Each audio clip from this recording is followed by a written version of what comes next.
اللہم صلی علی سیدنا و مولانا محمد وعلی آلہ و صحبہ و بارک وسلم۔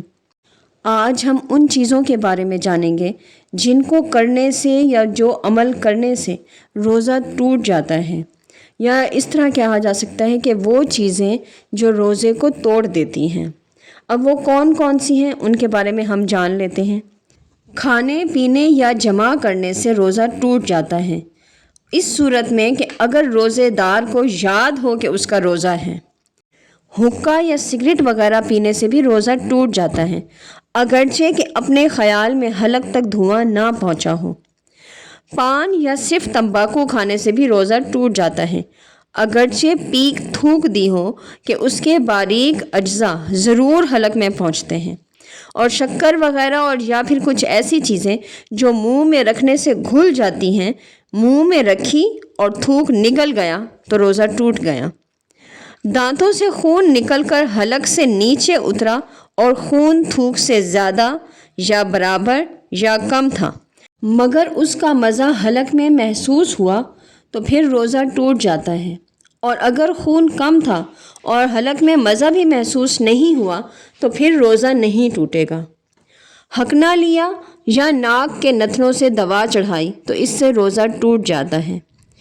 کلی کر رہا تھا، بلا قصد پانی حلق سے اتر گیا یا ناک میں پانی چڑھایا اور دماغ کو چڑھ گیا تو روزہ ٹوٹ جاتا ہے، مگر جب کہ روزہ دار ہونا بھول گیا ہو تو روزہ نہیں ٹوٹے گا، اگرچہ جان بوجھ کر ہی کیا ہو۔ پیٹ یا دماغ کی جھلی تک زخم تھا، اس میں دوا ڈالی، اگر دماغ یا شکم تک پہنچ گئی تو روزہ ٹوٹ جاتا ہے۔ سونے میں یعنی نیند کی حالت میں پانی پی لیا یا کچھ کھا لیا، یا منہ کھلا تھا، پانی کا یا بارش کا قطرہ یا اولا حلق میں چلا گیا تو روزہ ٹوٹ جاتا ہے۔ کسی دوسرے کا تھوک نگلا یا اپنا ہی تھوک ہاتھ میں لے کر نگل لیا تو روزہ ٹوٹ جاتا ہے۔ جب تک تھوک یا بلغم منہ کے اندر موجود ہو، اسے نگل جانے سے روزہ نہیں ٹوٹتا۔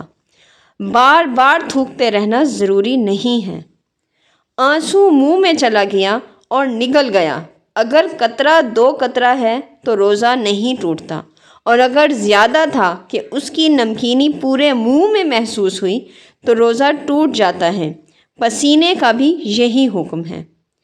پخانے کا مقام باہر نکل آیا تو حکم ہے کپڑے سے خوب پونچھ کر اٹھے کہ تری بالکل نہ رہے، اور اگر کچھ پانی اس پر باقی تھا اور کھڑا ہو گیا کہ پانی اندر چلا گیا تو روزہ ٹوٹ جاتا ہے۔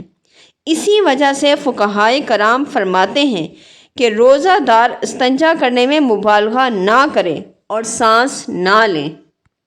قصداً منہ بھر کی اور روزے دار ہونا یاد تھا تو مکمل روزہ چلا جاتا ہے، اور اس سے کم کی تو پھر نہیں ٹوٹتا۔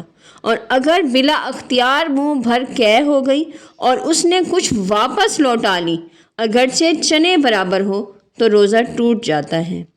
اور اگر خود بخود واپس لوٹ گئی یا منہ بھر سے کم تھی تو روزہ نہیں ٹوٹے گا۔ کھٹی ڈکار سے روزہ نہیں ٹوٹتا۔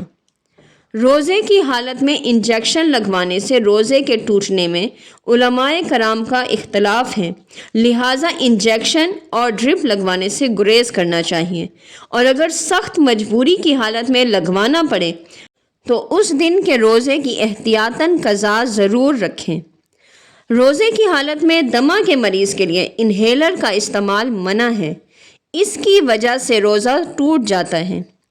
روزے کی حالت میں عورت کا حیض آ گیا تو روزہ ٹوٹ گیا، اور رمضان کے بعد باقی دنوں کے ساتھ اس دن کے روزے کی بھی قضا کرے۔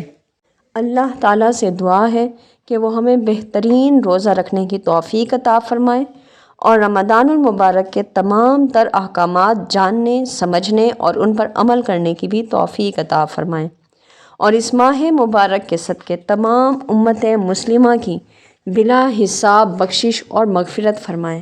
آمین ثم آمین یا رب العالمین۔ وما علینا الا البلاغ المبین۔